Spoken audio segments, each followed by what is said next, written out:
Я приветствую вас, дорогие друзья, уважаемые гости и подписчики моего канала. Андрей Баумейстер, украинский философ, на связи прямо сейчас. Андрей Олегович, здравствуйте. Здравствуйте, здравствуйте, Александр. Тяжелое утро, точнее ночь была адская, утро тяжелое, 12 погибших в Киеве, завтра траур, били по столице, ни одной баллистической ракеты не сбили, ну и, собственно, вот этот вот ад продолжает разгораться, вот эти котлы, костер под котлами ада, причем так интересно, то ли проболтался, то ли так вот приходил нардеп, там выступал, Колтунович есть такой, его там, он был с Медведчуком в одной партии, ну сейчас это вот Рада, которая вот, да, вот все под колпаком голосуют как надо, вчерашнее голосование за Хмару, мы это видели, и он так высказался, говорит, ну что мы можем сделать, мол, депутаты, да, во-первых, туда вход рубль, выход 2, Стефанчук даже там шутит, стендапы отпускает, 2 депутата вчера хотели когти рвать с Верховной Рады, но им сказали, то есть нет, не проголосовали, мол, войти легко, выйти тяжело. Так он, Колтунович, говорит, что наша задача помочь украинцам комфортнее гореть в аду. Ну, он, конечно, извинился за эту метафору, там, как бы, с оговорками, то есть не будем говорить, что он там наглухо отбит в своем, как бы, в своей репрезентации событий. Но если так вот, понятно, что это какая-то где-то оговорка, доля правды в этом есть, но если посмотреть на это более-менее с ретроспективой, там, вчерашнюю ночь, еще раньше, получается, что власть ничего не может. Ничего не может в самый острый период времени, но может голосовать так, как надо, не реагировать, и, в общем, события там с пленками и с мудрой, да, никак не повлияли на голосование, хотя НАБУ четко это делала в 6 утра перед голосованием за министра обороны. Ну, политически это так выглядит, безусловно. Пленки опубликовали, и там эту мудрую сняли, и все, и вроде как так, как и есть. Я хочу начать наш разговор с природы украинской власти в этот катастрофический момент с точки зрения ударов и полыхания костра под котлом ада. Какие мысли они вызывают у вас? И вот, знаете, философская же позиция там, принятия там, ну, как бы власти, да, там есть адепты того, что власть от Бога. Если власть от Бога, чё украинцы горят как в аду? Во-первых, хочу поддержать киевлян и выразить им самую искреннюю поддержку, потому что они находятся между двух огней. Это вообще не вопрос об аде, это вопрос существования между двух огней, между российскими ракетами и между безумием власти и полной безответственностью, и постоянными внутренними скандалами.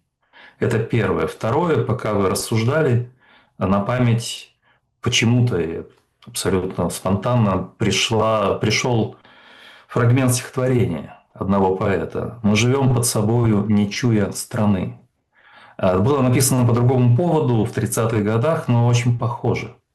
Собственно, мне кажется, что украинский гражданин живет под собой, не чуя ни страны, ни государства. Вот вы сказали о новом скандале, постоянно какие-то кодовые названия. В этот раз еще одно какое-то такое совершенно идиотское. Форест Собственно, Гамп считаете Форест идиотским Гамп. названием? Вот они любят. И вообще, кто это придумывает? Мидас, Форест Гамп. То есть люди то, значит, из фильма, то из какой-то мифологии. Впечатление, что они наслаждаются своими интеллектуальными играми. Уже утром парад, как это называется, увольнений. Да, парад увольнений вот по банку Сенс и так далее. Но здесь, мне кажется, только одно простое, можно сказать, слово. Государства практически нет. Мы об этом говорили много раз. Гражданин должен сам решать все свои бытовые и судьбоносные задачи. Вот поэтому я говорю, что живя под собой ничьей страны. Государство является только в нескольких функциях. Первая функция государства – это страх и требование подчинения. Второе явление государства – это, соответственно, налоговая система, которая куда-то испаряется практически. Постоянно говорят, нет денег. Мы говорили о постоянных западных поступлениях и помощи, но не надо забывать, что украинцы платят налоги, тоже важный элемент. И третья функция государства – это создание такой государственной религии, гражданской государственной религии, государственной мифологии. Потому что при создании этих вот пресвятых, трижды святых пантеонов речь идет даже не о пантеонах славы, речь идет о очень мощной, я бы сказал, токсичной мифологии. Вот это три ипостаси государства. Давление, то есть подавление воли граждан к анализу, размышлению или какому-то личному поведению. Второе – это налоговая система, которая, мне кажется, будет усиливаться. И эти деньги уходят непонятно куда. Раз государство бессильно, значит, эти финансы не расходуются по назначению. И третье – это идеология. Вот три уровня, по которым гражданин чувствует государство. Страх насилия, фискальная система и постоянная атака на сознание. Государство атакует тело, энергию и сознание гражданина, подчиняя это общей цели, которая, собственно, не связана со страной и с государством в его А значении. что за общая цель? Ну вот как, опять-таки... Общая цель любого государства, общая, вот посмотрите, а тогда чуть-чуть отойдем в сторону. Вот я иногда говорю с людьми, во многом и вживую общаюсь, те, кто ездит, занимается развитием образования, бизнеса. Вот впечатление о Казахстане, Узбекистане, Азербайджане. И мне говорят, как расцвела столица Казахстана, как не узнать Азербайджан, как Ташкент изменился по сравнению с советским временем. Как растет демография в Узбекистане, что узбекский паспорт становится желанным и для со стороны, то есть людей, которые при небольших ресурсах после 1991 года, при старте достаточно сложном для названных мною стран, несмотря на то, что там, конечно, свои особенности политической жизни, не будем их обсуждать, но они использовали это время отчасти и для общей цели. Вот, например, прекрасный музей Гейдара Алиева в Азербайджане. Я в своих лекциях привожу пример, как это шедевр архитектуры известного архитектора, дамы, недавно умершей. Как развивается образование, свой бизнес. И при этом политики, вот я показываю, что это не просто такое расчудесное «Тысячи и одной ночи» как бы система. Нет, конечно, но вот общий план для политиков – лавировать между различными силами. Потому что и Узбекистан, и Азербайджан, и Казахстан, и ряд других стран региона существуют между очень, я бы сказал, непростыми силами влияния. Китай, Россия, Соединенные Штаты, Европейский Союз. И эти страны пытаются наладить отношения и с Европой. Я говорил с казахстанскими политиками, бизнесменами. Несколько раз у меня были с ними занятия с 2022 года. И они рассказывали о том, что, для нас Европейский Союз важен. Но отношения с Китаем важно. И страны Средней Азии наши соседи. И Россия наш сосед. Мы не можем не учитывать ее позиции геополитической. Вот из этого и складывается то, что я называю общей целью. Общая цель, чтобы процветало государство, росла демография, у твоей страны рос потенциал, влияние на международной арене, и при этом ты, как политик, дипломат, кто бы ты ни был, должен заботиться о том, чтобы твоя страна не втягивалась в убийственные конфликты и фактически разбивала себя о камень. Разбивала своих младенцев о стену, о камень. Я имею в виду в таком духовном, в библейском значении слова. Вот это есть общая задача.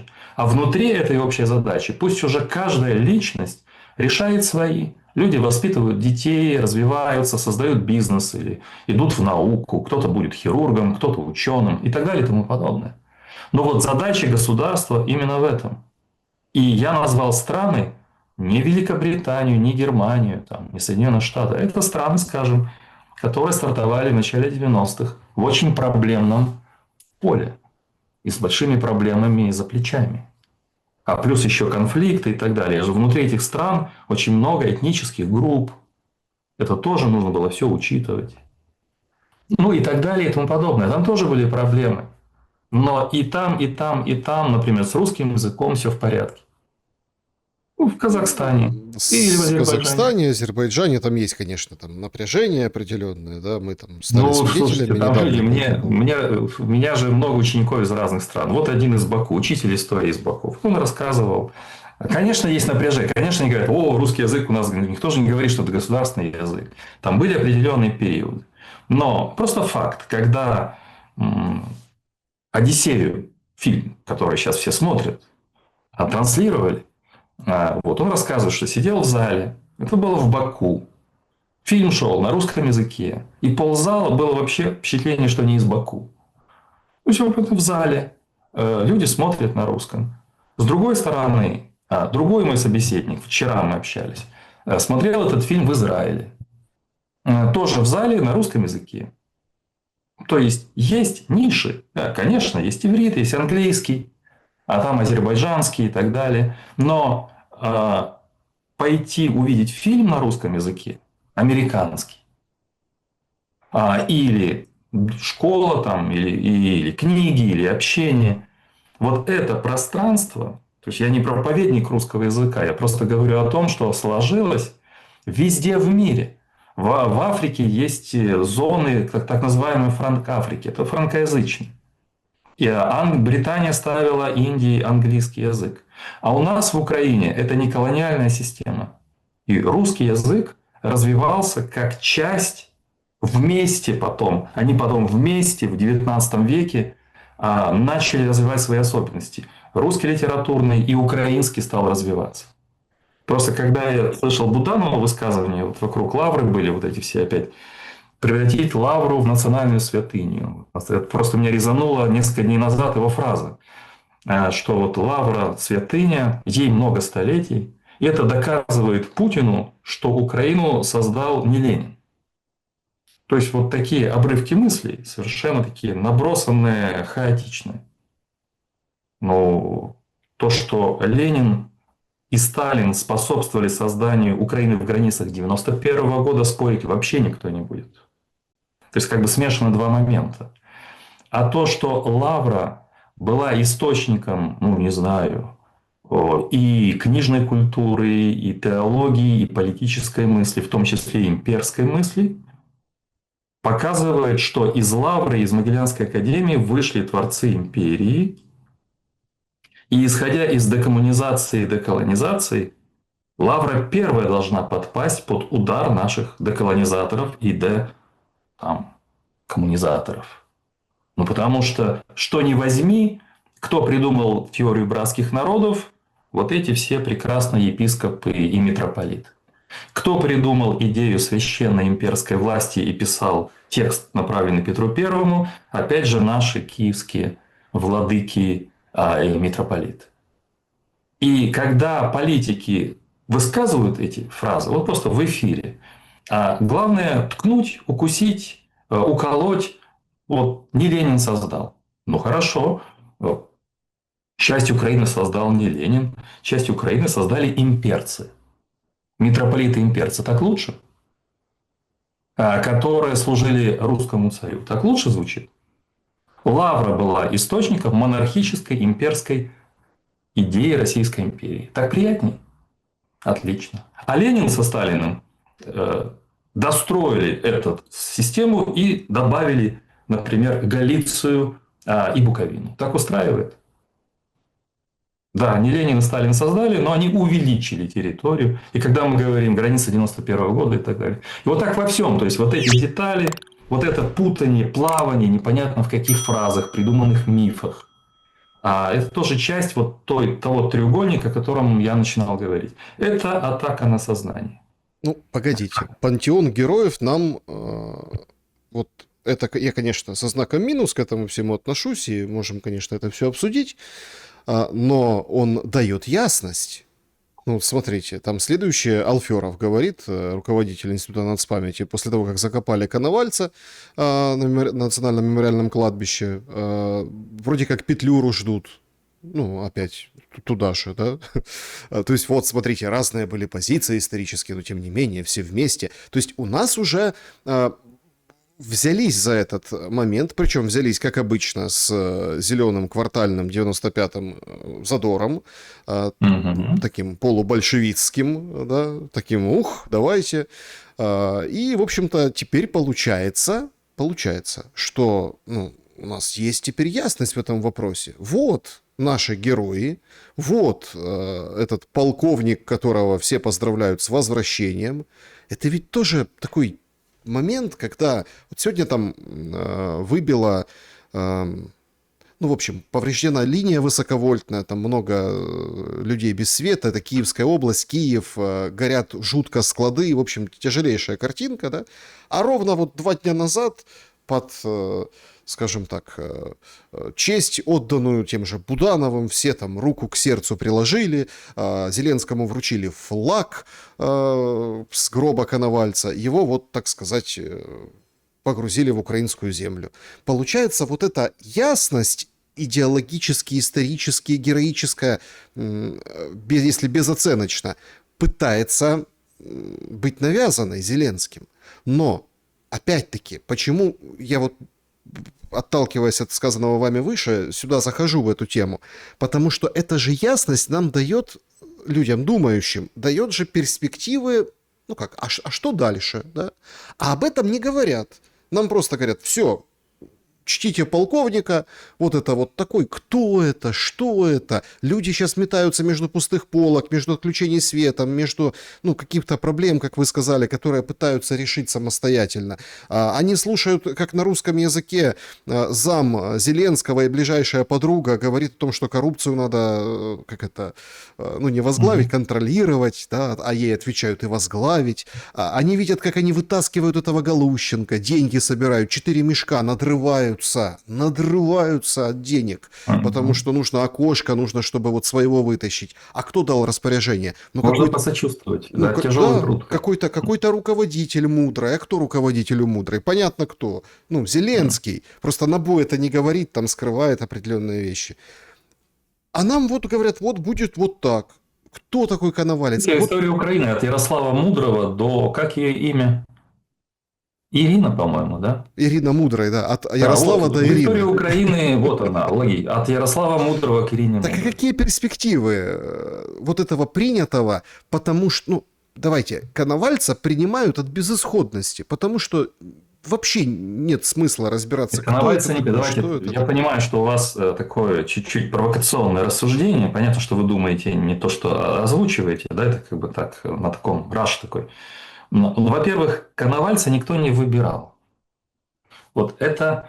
Давайте по пунктам. Первое. Вот если бы украинцы, но без насилия, без давления, без угроз, голосовали хотя бы за десятку значимых личностей в своей истории, А было такое уже, думаю, помните? что там был бы Коновалец. И я не думаю, что там был бы Мельник. Понимаете? Вот так, если по-честному и так далее. Коновалец – это вообще эпизод маргинальной истории.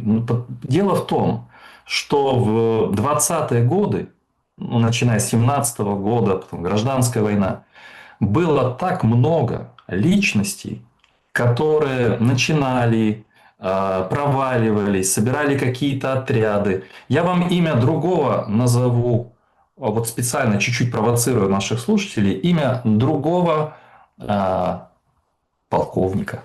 Если полковник на полковника. Дроздовский. Киевлянин, закончил Киевский кадетский корпус Владимирский. Организовал сопротивление коммунизму на юге. воевал с большевиками. Чем он не борец с коммунистической идеей? Он начал декоммунизацию с самого начала гражданской войны. К примеру, я просто показываю, или Нестор Махно, еще одна фигура, которая, по крайней мере, биографически четко очерчена, у которой были какие-то идеи. Эти идеи этот человек осуществлял и боролся вначале с белыми, с такими как Дроздовский, а потом, в конце концов, схлестнулся с красными. Это иллюстрация того, что было с 17 по 22 год, 21-22 год. Это всегда бурлящий котел. Возникают сотни личностей. При этом сечевик-стрельцы при факельном свете, которым клялся в верности Белецкий, они же стали сотрудничать с Деникиным, я об этом говорил. Когда они отошли, потерпели ряд поражений, они с Деникиным сотрудничать собрались и сотрудничали. Тот же наш полковник, вами упомянутый, также думал о сотрудничестве с большевиками или создать с ними временный альянс. И тут возникает вопрос, если мы будем извлекать такие личности, у нас никогда не будет будущего. Это личности не для пантеонов и даже не для глав учебника истории. Это личности для маленьких примечаний мелким шрифтом. Что во время гражданской войны, там, бла-бла-бла, было много людей, инициаторов, которые там действовали. И был среди них и вот такой, такой, такой человек. Пантеон славы – это другое. Это люди, которые создали какие-то важные модели, образцы и для поведения, и что-то создали в литературе, в науке, не знаю, в каких-то других сферах, на которые можно равняться. Это вот первый момент. То есть, на самом деле, это не пантеон, это маргинально мелким шрифтом делают золотыми большими буквами. Из этого получается, что мы создаем пантеон где-то неудачников и проигравших. Потому что если спросить, а сколько людей шло за Коновальцем? А сколько было вот людей, которых он как лидер привлек к себе, лидерские качества? И мы видим, что нисколько. Вот после неудач на Украине это была мелкая, очень бедная и финансово, и идейно группа людей, из которой возникла еще одна группа людей. А, например, других лидеров в этой территории поддержали миллионы. Правильно, неправильно, но поддержали миллионы украинцев. И получается, в пантеоне сейчас похоронили человека, которого поддержало там условно несколько сотен или тысяч человек, а проклинают людей, которых поддержали миллионы, условно говоря. Или у которых миллионная аудитория читателей, или миллионная аудитория слушателей, там, у композиторов, у писателей. Все они объявлены не нашими. То есть те, кто или при жизни, или после своей смерти достигли какого-то мирового уровня, им нет места в пантеоне. Потому что наш миф национальный не мирового уровня. А он по лекалам создан людьми ограниченными, завистливыми, с милитарным мышлением, с идеей, заточенной на то, чтобы все время с кем-то сражаться, оправдывая Галущинок, мудрых, Миндичей и прочих. Потому что там, где милитарный упор одних групп, другие могут спокойно воровать. А в другой нормальной ситуации ни тем, ни другим не особо есть место. И, наконец, я завершаю просто таким апелляцией к визуалистике. Давайте представим себе Берлин современный. Вот август, Берлин. И какой-то парк, храм лютеранский, например. И возле него стоит несколько десятков человек в военной форме с факелами. Горят факелы. И они хоронят какого-то, назовем так мягко, крайне правого политика, хорошо, не 30-х, чтобы не 20-х годов. Их тоже там было достаточно. И вот они произносят такую речь. Факелы горят. Там священник вышел, лютеранский так стоит, слушает проповедь. Священник слушает проповедь милитаризированного националиста. И вот эти люди с факелами говорят: вот этот человек боролся за Великую Германию. И мы проиграли там, мы проиграли там, мы проиграли в таком-то году, мы проиграли в таком-то году. Но мы продолжим его дело. И факелы горят. Ну, вопрос. Что будет на следующий день в прессе немецкой, брюссельской, американской? А давайте представим еще другой момент. Россия. В Москве. Храм, например, знаменитый московский большой храм Христа Спасителя. Ну, или новый там Минобороны они построили в черном цвете, такой стилизованный для армии. Ну, вот да. в военной форме выходят люди с факелами ночью. Православный священник с факелом, горят факелы. И они тоже вот какого-то такого... Факелы горят, они говорят: наше дело, мы там, значит, разбили тех при Петре, там это... И мы это все. Вот причем на том, что мы продолжим борьбу, мы будем воевать, пока мы не победим, через века, вперед.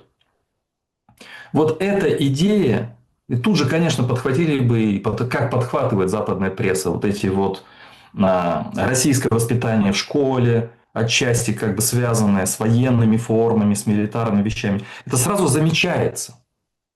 Но в той форме, в которой это было в случае нашего полковника, это было совсем другое. Это был жест практически на объявление будущей стратегии жизни Украины.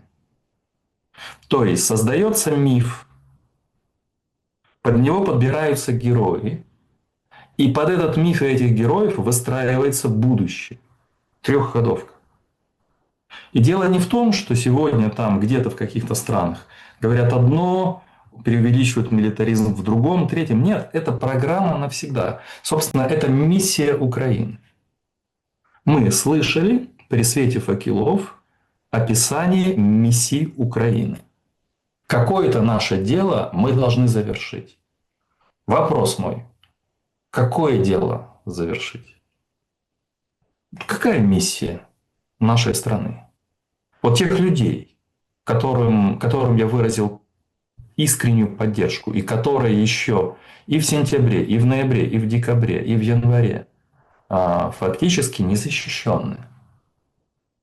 Это одна Украина, а другая Украина объявляет меньшинство, объявляет вот эту великую миссию завершения какого-то великого дела. Получение Нобелевской премии в Украинском университете, создание новой научной школы, создание процветающих городов – это украинское дело? Нет. Из контекста речи украинское дело в другом. Потому что ни научную школу, ни музыку, ни картины, ни фильмы, которые будут смотреть люди по всему миру, вот эта Украина не создаст. И когда я говорю о том, что воруют будущее Украины, оно уже здесь, в этих повествованиях украдено. Это не страна 21 века. Вот это атрибутика, понимаете? Это атрибутика, которую мы проходили в первой половине 20 века. До 33-го, 35-го, 41-го годов. Что сталинизм – жесточайшая вещь, безусловно. И там же считаются, где больше жертв, на какой стороне, национал-социализм или коммунизм, большевизм. Пусть это историки решают. Но эстетика факелов, эстетика вот милитарного шага в будущее, вот такого героического из германской мифологии.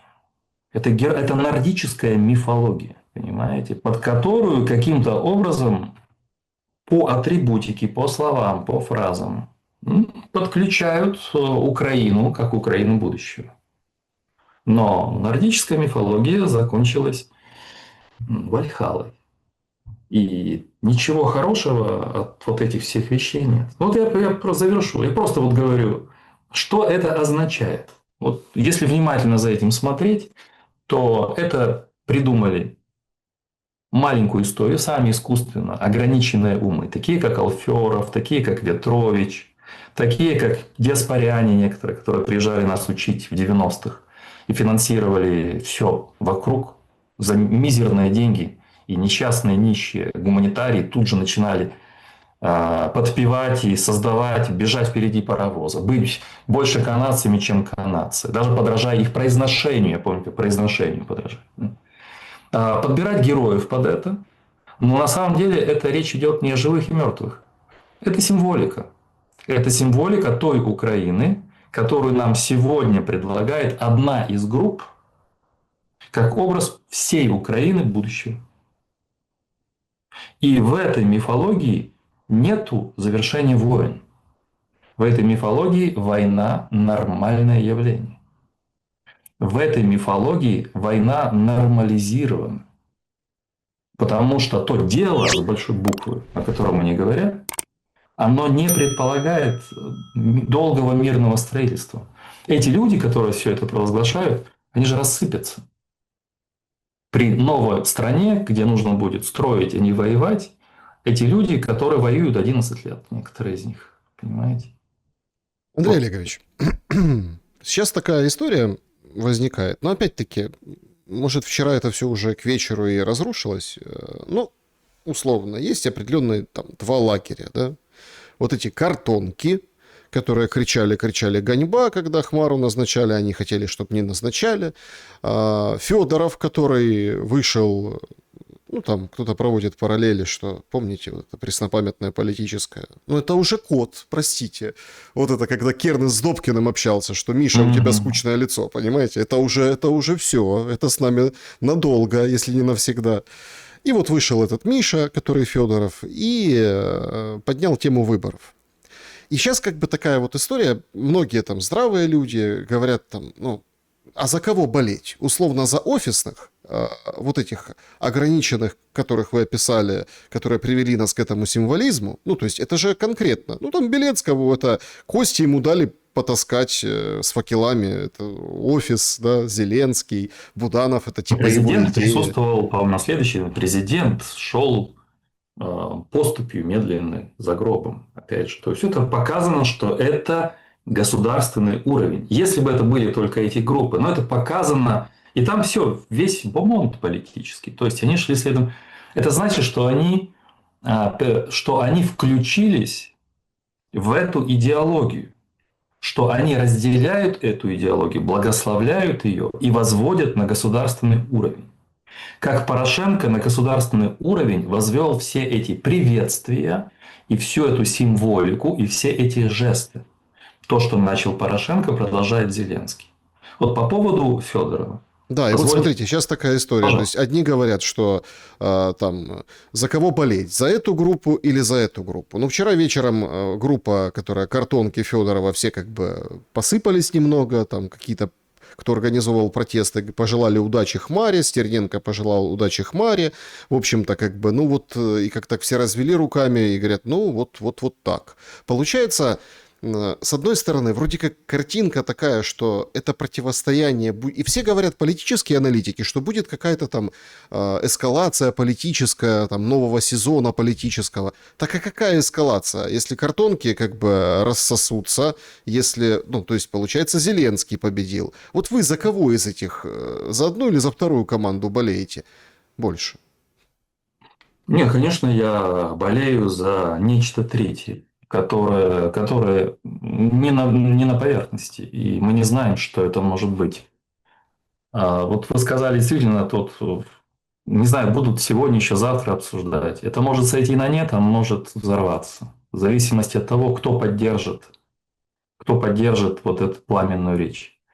Но что меня поразило, когда Федоров обращался, вот запись.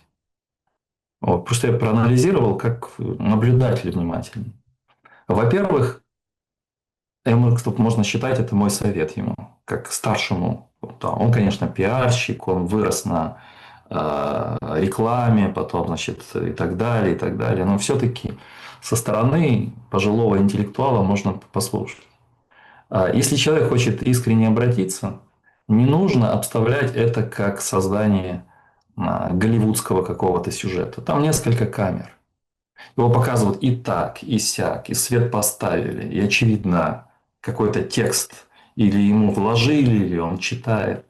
Его мимика и его голос не совпадает с той миссией и идеями, которые он озвучивает. Какой-то такой детский блеющий голосок. Он пытается быть мачо, но у него движение возникает примерно то же самое. Вот так и вот так, вот так и вот так. То есть он даже ограничен в возможностях выражения каких-то мыслей. Ему создали миф великого айтишника, великого цифрового реформатора, чуть ли не нашего Маска. Но когда он вот так перед камерой и обращается к гражданам, пока видно, ну, мягко говоря, я против политтехнологов, но технологам еще много нужно поработать. Неубедительно. Слишком медийно это все. Мне кажется, что в конце концов часть организаторов всего этого сказали, ну, пора уже повышать ставки, потому что как-то вот идеи уже ушли, Министерство образования, видите, оговорка, Министерство обороны как-то уже несущественно. А людей надо как-то держать подольше и брать выше. И как бы требования должны быть выше. Всегда они должны идти по нарастающей, иначе протестное движение уходит. А давай пойдем еще выше. Не знаю, как они совещались, думали, насколько они анализировали ситуацию, но вот это попытка повышения ставок. Вот этим детским голоском обстроено, поставленный свет, какой-то текст невнятный, даже текст невнятный. Как бы немножко и извиняющийся. Получается, я хочу быть революционером, надо менять власть, нужно идти на выборы. А с другой стороны, ну вот коррупция в Украине, бла-бла-бла-бла-бла. То есть, как-то идея такая, коррупция в Украине. Ну, окей. Человек, который 7 лет во власти, ну, так или иначе, еще до этого. Поэтому не знаю. Это может разрастись. Это попытки, первые попытки создавать такое уже и повышение ставок в игре. Идет игра, вот повышение ставок.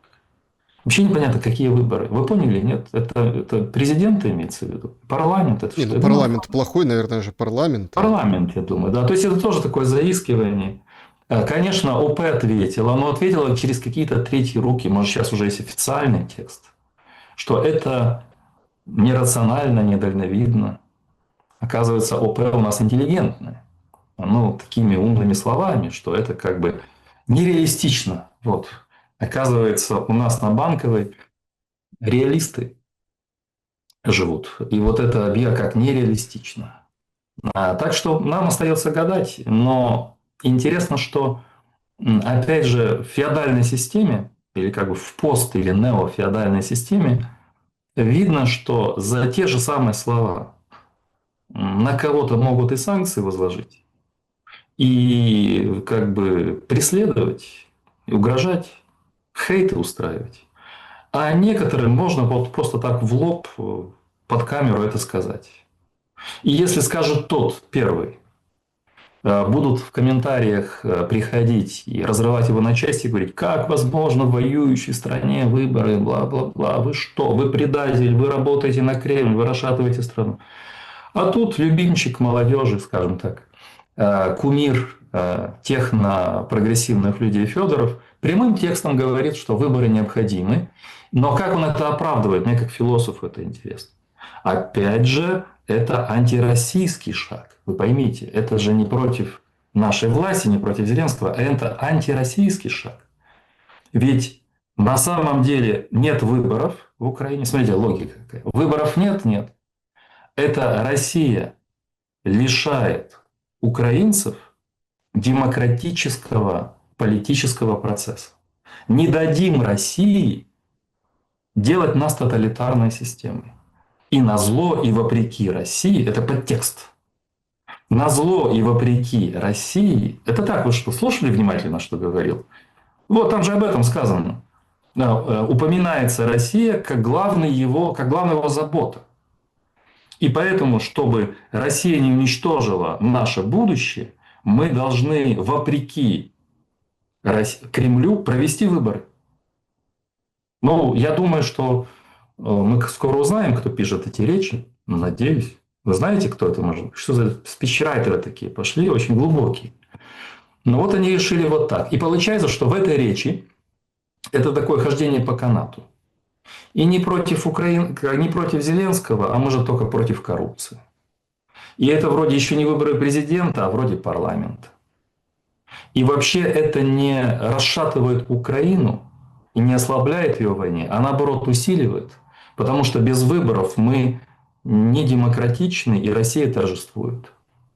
Вот такая маленькая речь, и в ней вот эти все зигзаги, обходы, как бы чего ни вышло. Поэтому и трудно анализировать, потому что если завтра развилка возникнет, все это как маскарад провалится, и скажут все, всем это карнавал, это неинтересно, повеселились и хватит. Мы уже и не вспомним эту речь Федорова.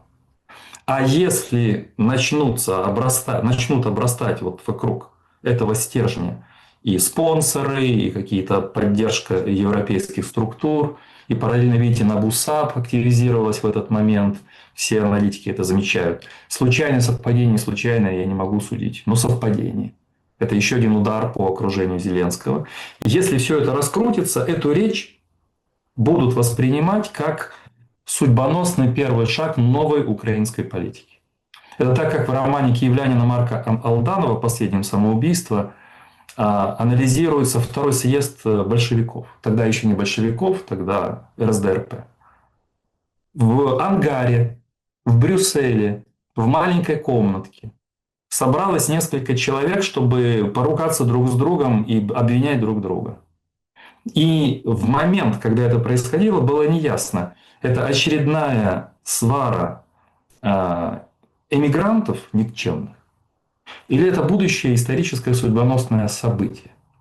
Оказалось, что это судьбоносное событие, что этот съезд в ангаре или в хлеву фактически брюссельском породил коммунистическую партию большевиков, Советский Союз и геополитические сдвиги всего 20 века.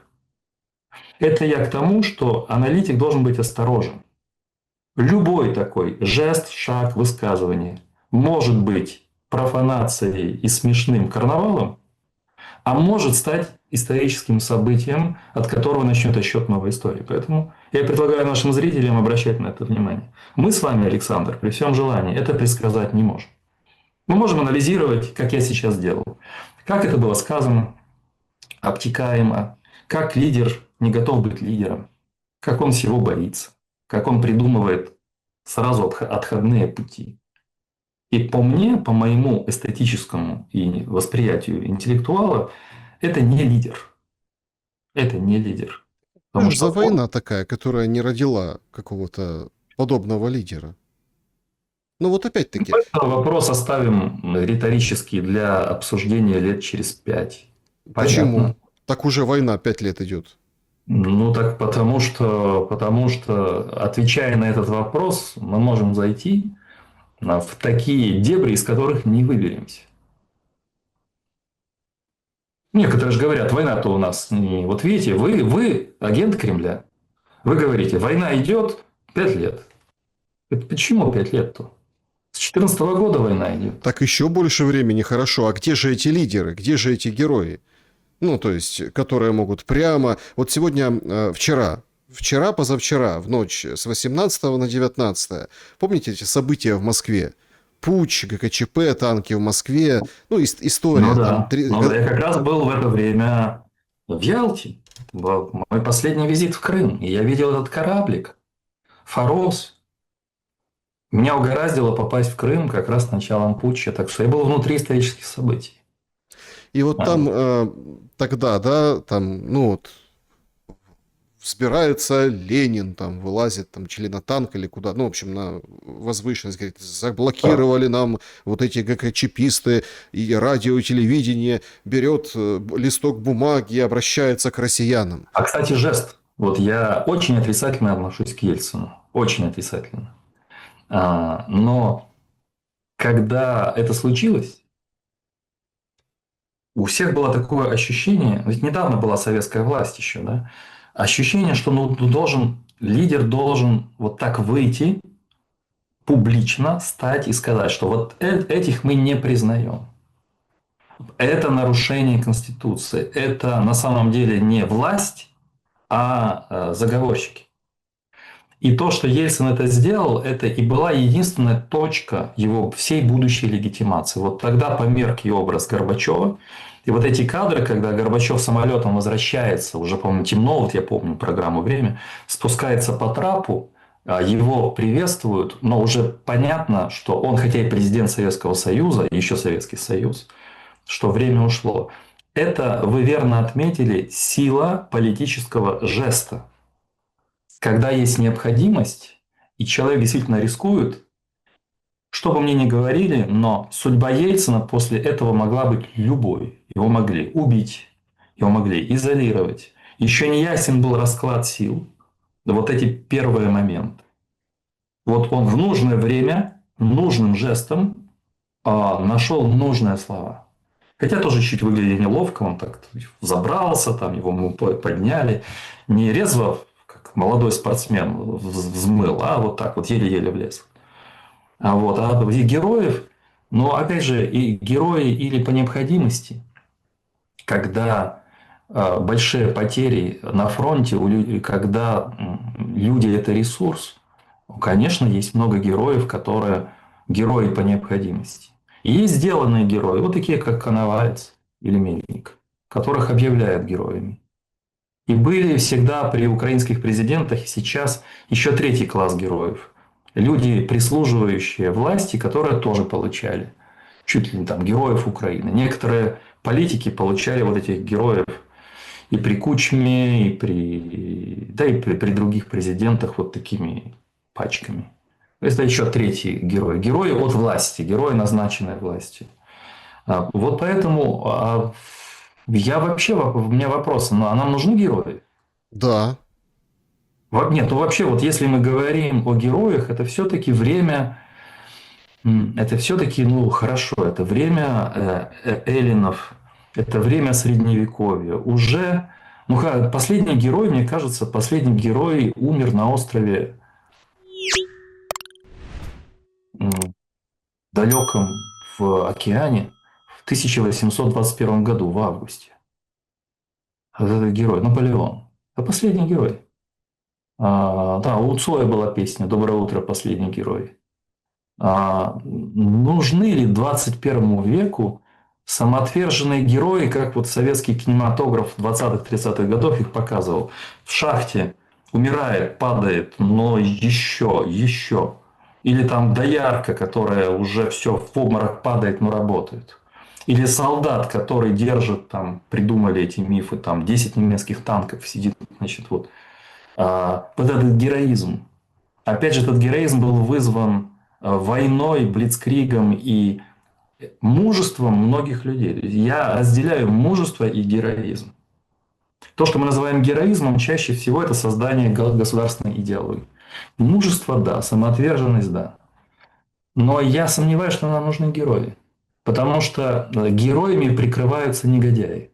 Но с другой стороны, Героями прикрываются негодяи. вот Они нужны негодяи. Вот смотрите, с другой стороны, поэтому-то и речь блеющая и невнятная, поэтому и нет того исторического жеста в исторический момент, потому что нет бирки героя на человека, нет за плечами ничего. Понимаете, вот почему так долго носились с Залужным? Но он же все-таки там что-то Украина отбила, да, когда он был главкомом, как-то там вот на другой берег с Херсона вышли, Харьковская область, и он же кто? Герой войны. И поэтому сейчас он, конечно, там сидит, рассуждает, но тем не менее это все как бы шлейфом за ним тянется, вот эта история.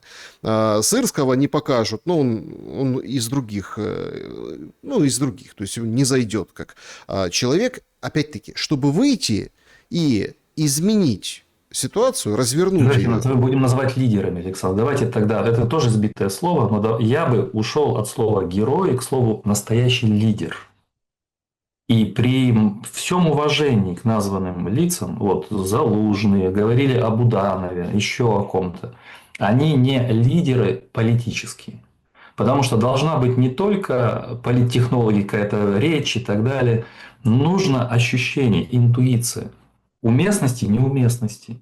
Вот, например, нужно было Буданову идти в ОП или нет. То есть, если человек имеет амбиции национального лидера, он должен продумывать шаги. И если он идет в ОП, это уже начинается проблема, и вот обсуждают все злоязыкие аналитики, кто же там этот руководитель? А там только два человека, да, тот или другой.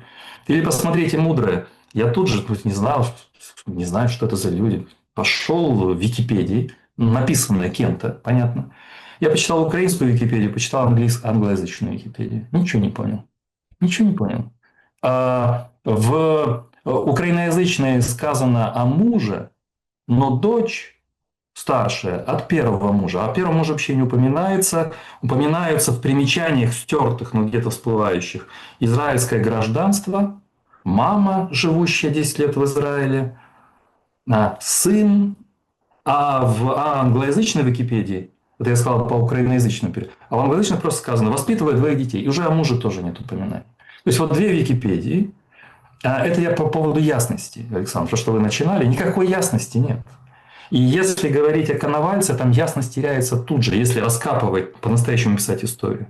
И вот если копнуть этих людей, вот мы называли там тот же Миндич, или вот сейчас вот Мудрая, или вот эти вот все, которые сейчас ушли, у их ушли с работы, странные биографии. Странные биографии.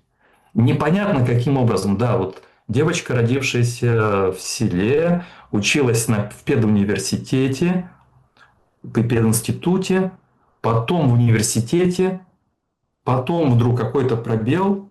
Вот она раз, о мужьях нету слова, о жизни, как она про... Вот как CV у ученых. Вот у меня есть CV. Все четко. Поступил в университет на 4-й раз, закончил, диплом, аспирантура, кандидатская диссертация, работа в университетах, в том числе и главном университете, докторская диссертация, монографии. Все четко. Это curriculum vitae. Здесь нет CV.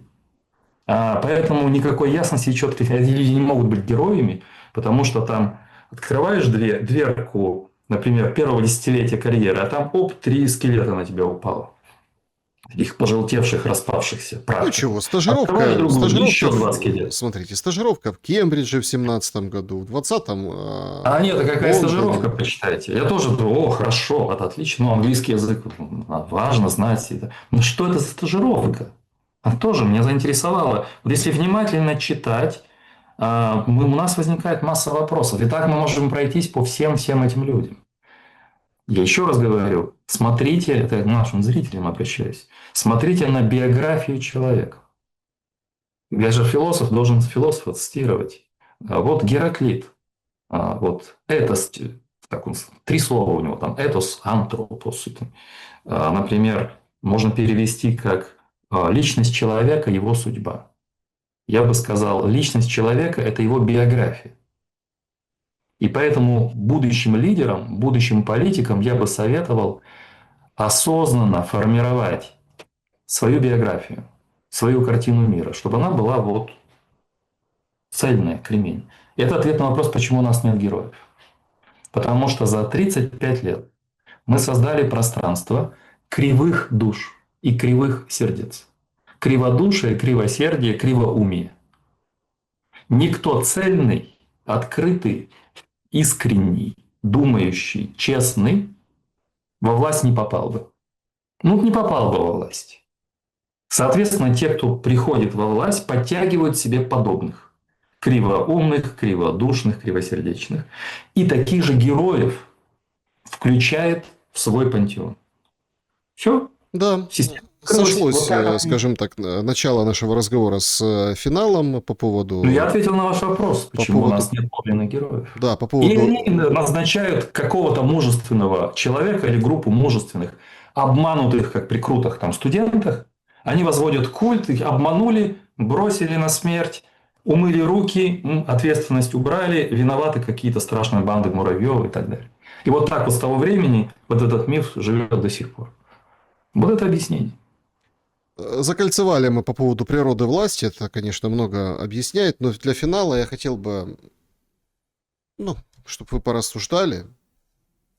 Ну вот смотрите, этап войны, в котором мы сейчас находимся.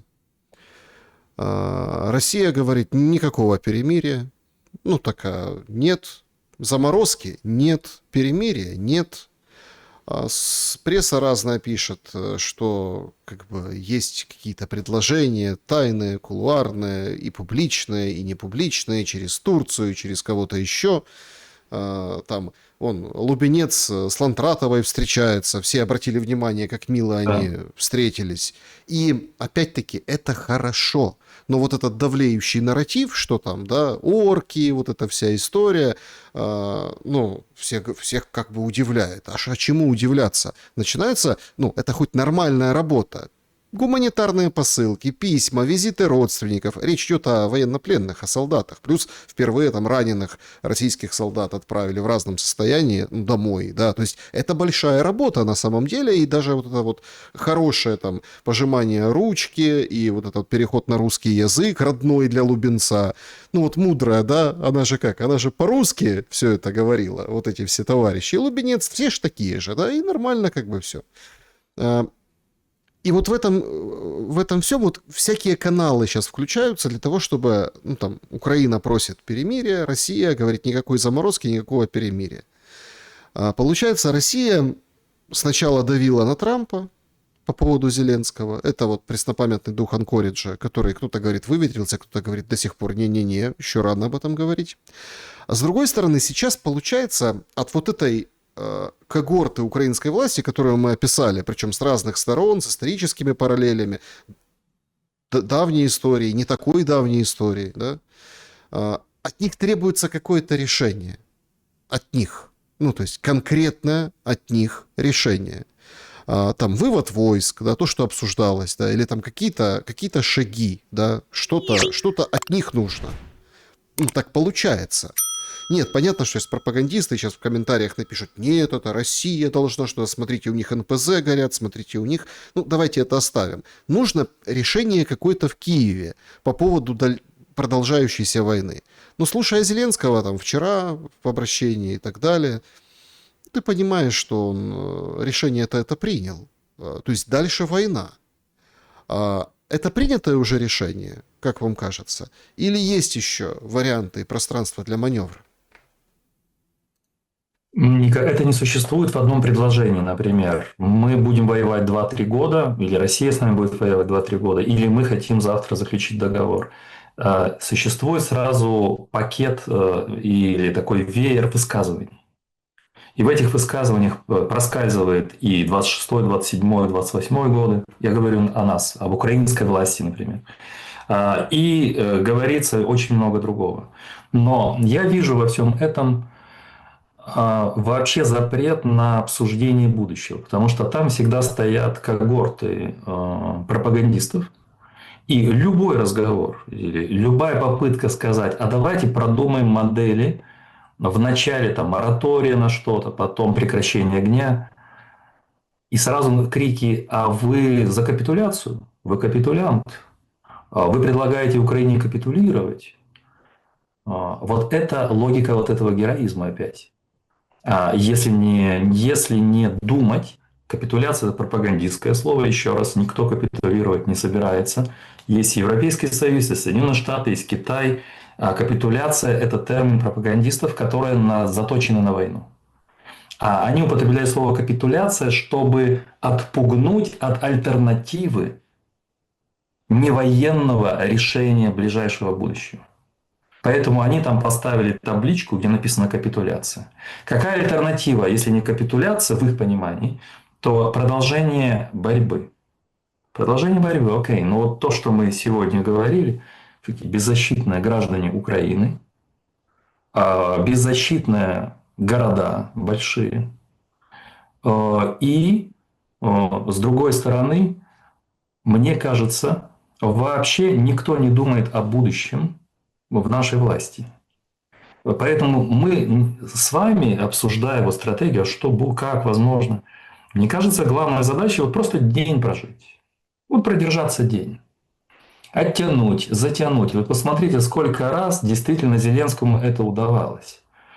После конца февраля в Белом доме знаменитого, после еще нескольких, вот-вот, уже Набусап работает в ближайшем окружении. Ермака сняли, да. Там Ермака сняли. До этого еще сколько было подобных разговоров, вот выборы начинаются. Вот это, ну, это понятно почему, потому что он устраивает какие-то группы людей, сейчас это Брюссель, например, и так далее.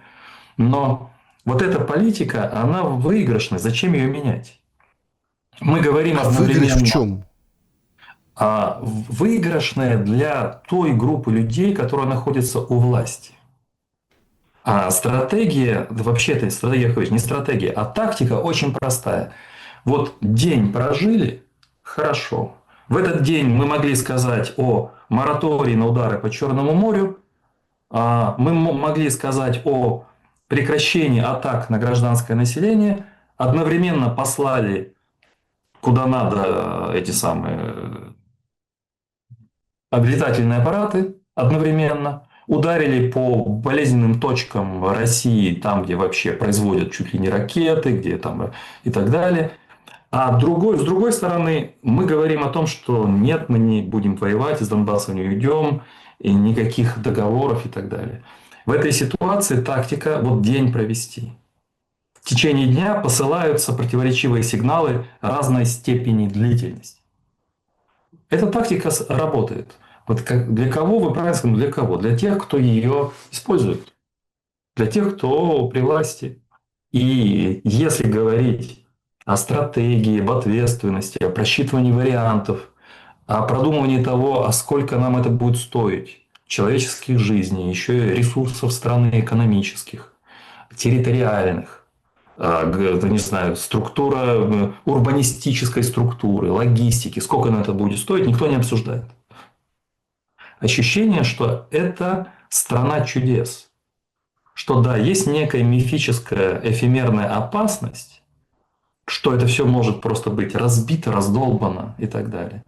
Но ведут себя таким образом, как будто это какая-то не компьютерная игра, но какая-то нереалистическая картинка, при которой мы давим, мы демонстрируем силу, а иногда прилетает нам, ну тут, конечно, мы можем это тоже показать, что вот поэтому мы должны продолжать войну и так далее.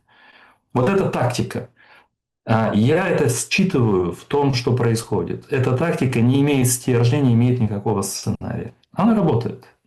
Она работает потому, что есть поддержка. Есть поддержка извне. Есть поддержка определенных групп активистов внутри. Причем эта поддержка внутри эфемерна, потому что, вот завершая разговор, интересно, я читал вот «Украинская правда», сразу все колонки активисты понаписывали после обращения Федорова. И мне понравилось, вот как они умеют. Пекарь, пекарь. Колонка. Обтекаемо. Каждый может понять то, что пекарь имел в виду. Убийственно и на выборы идти, но и без выборов нельзя. Так статья называется. И внутри нам авторитетно показывают на источниках очень умно, значит, что вот и вот так, и вот так. Так что активисты примерно ведут себя таким же образом. Они выжидают. Как власть, так и активисты, которые пока сотрудничают с властью, это люди одного дня. Удалось ночь, день простоять, окей. Завтра посмотрим. Может быть, на Федорова поставим, может быть, еще что-то другое будет. Может, мы первые, кто будут кричать о мирных переговорах завтра, когда мы почувствуем, что нам это выгодно. И мы предадим и Зеленского, и всю его группу, всю его власть. И первые покажем, что мы голуби мира. И будем говорить, а мы же говорили, вот видите, пекарь скажет на свою колонку, я же тогда говорил, нельзя без выборов. То есть он укажет на половинку своего названия. Половинку заводит, половинку укажет. Вот это и есть тактика. Мне очень жаль, это опять же вот эти вот половинчатые, криво умные, криво сердные люди. Ну, получается, Которые и ни ваши, ни наши. и разговаривать не с кем получается. Ну, вот, объективно. Если это, ну, давайте завершение тут. Это на будущее рассуждение с вашими гостями. Если понимать политический процесс как некое лабораторное занятие, когда мы выдвигаем каких-то лидеров, смотрим, что они обещают, какие у них программы, бла-бла-бла-бла-бла, то некого. Потому что всего этого нет. Нет ни дискуссий, ничего. Хотя, видите, Федоров говорит, что пора, потому что мы же идем, как бы мы подыгрываем России, что у нас всего этого нет. Вот с одной стороны. А с другой стороны, есть другая модель политического процесса. Она наша. Когда многое обрушивается и, в принципе, начинается с нуля. Когда мы говорим, вот мы подходим к дате 24 августа, когда мы говорим о неком едином сценарии 35-летней истории Украины, мы не понимаем, что нет единого сценария. И на протяжении этих нескольких столетий начинали многое с нуля. Мы не узнаем страну. И когда в социальных сетях нам напоминают, например, на начале 90-х, что говорили там, не знаю, Кравчук, что говорили там Черновол, говорят, совсем другая страна, совсем другое будущее Украины. Потом приходит Кучма, там происходят какие-то процессы. Потом, Майдан, перезапуск совершенно другой. Ломать многие юридические вещи, ломать все, что выстраивалось, начинается новый путь. Приходит Янукович, перезапуск какой-то новой истории. Вот эти все оранжевые вещи отодвигаются на задний план. Что-то замораживается, пускается на тормоза. Потом Майдан новый. Снова начинается с нуля. Февраль 22 года. Все запускается с нуля. Фактически. Потому что Зеленский терял доверие стремительно в 2021 году. Потому что и европейские коллеги к нему относились сверху вниз. И вот когда будет новая точка исторической Украины, снова будет все перезапускаться. А когда все перезапускается, появляются группы людей, которые могут взять на себя или ответственность, или создать какие-то новые движения, направления партии. Это все равно, что вы бы спросили, Александр, в 1991 году, а кто же будет украинской властью, правительством? А какая же будет страна? Ведь была же вчера советская власть. Был Советский Союз. Юмориста бы, актера вряд ли кто-то предсказал, да? Через 35 лет. Это ну да. Хорошо, а коммунистический идеолог вроде первого президента? Тоже непредсказуемый результат. Мы начинаем как бы новую страну, но фактически мы перекрашиваем партийного лидера и так далее. И отсюда, кстати, начались первые вот эти коммунистический лидер, перекрасившись, и начал вот эту историю национализма. Потому что все это начиналось при Кравчуке, как-то вот Ющенко поминают, Порошенко, а Кравчук как-то он такой идеализированный тип получается. А я хорошо помню, что тогда было. И все эти группы тогда начинались, создавались. Так что я вижу модель другую политического процесса. Это ситуативное реагирование на сложившуюся новую ситуацию. Когда часть старых элит, осколки старых элит, и группы бизнеса, возможно, группы интеллектуалов будут думать, как перезапускать и создавать новый этап развития страны. Вот я это вижу так. Но опять же, это может быть и по-другому. Мы не пророки. Но это основываясь на предыдущей исторической пути историческом. Я анализирую, исходя из того, что было. А будущее может нас полностью удивить. Андрей Баумейстер был моим собеседником. Если будущее будет, если его разрешат. А то же запретили, чтобы разрешили. Андрей Баумейстер был моим собеседником сегодня. Друзья, спасибо большое за то, что подписываетесь. Обратите внимание на описание. Приходите в школу Андрея Баумейстера. Андрей Олегович, спасибо за время и мысли. Спасибо за приглашение. Друзья, берегите себя. Добра и света. Увидимся.